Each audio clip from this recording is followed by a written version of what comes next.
Going to do the pros and cons of the park, and then we're going to do pros and cons of industry work there. So we went ahead and had a reservation, headed to a park, and this place was called Plantation, outside of Charleston and Johns Island. The only park that's closest to Charleston. Let us beware. The only park. So we went for it because there was no other options for RV, and we really wanted to do Charleston. We had been there before, so we committed. So here, we'll start with the negatives. Pulling into this park sucks. It states that it's really outside the city, which it is, but let me tell you, since the city's expanded so large and so fast, it's a 2-lane highway to this campground, and man, do you sit in to bumper traffic.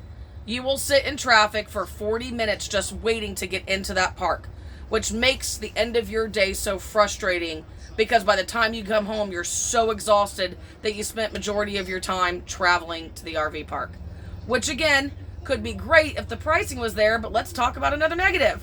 They tell you at this park that, hey, we have a waiting list. It's all lies.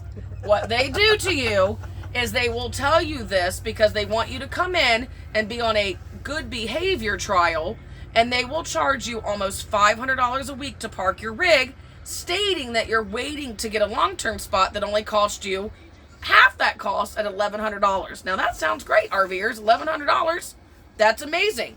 They made us sit and wait for almost 2 weeks, toying with our emotions and our financials to see when we could have a spot when we walked around the whole RV park and there was 50 to 100 spots open.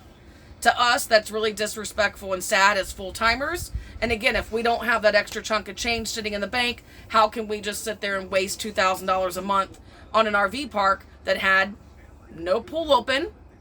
And we arrived in the saddest amenities I've ever seen. The oldest, bathhouse, not dirtiest clean. Bathhouses. There was 2 washers and 2 dryers for an enormous park.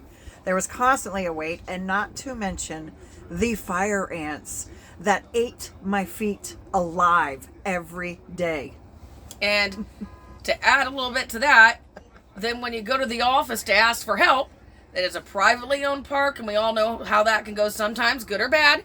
And it's ran by 2 very young gentlemen who, again, Kelly went to go explain, hey, can we just get some spraying on the property? We are paying $2,000 for grass, to be told, what would you like me to do? That's nature.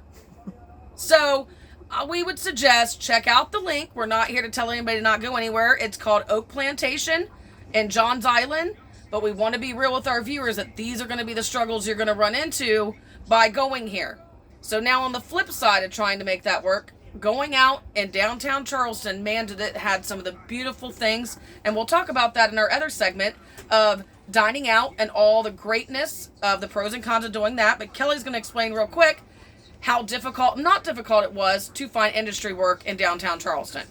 Well, I'll start by saying that there's probably 20 jobs listed on Indeed and trying to find work. I did apply on every single one of them, and I did get one interview where I was interviewed by pretty much a 22-year-old.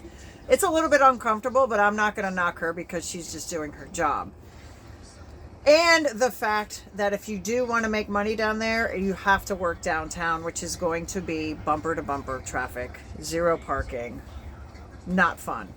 So this is what we have to kind of put back into our ideas of what works for us and not, because when we arrive to a place and need to be able to commit to just start making some extra cash while I'm doing the sales end, these kind of things can be difficult for us because to struggle to drive an average of 2.5 hours a day there and back to go work in the city just didn't work for us to be paying the $2,000 in rent.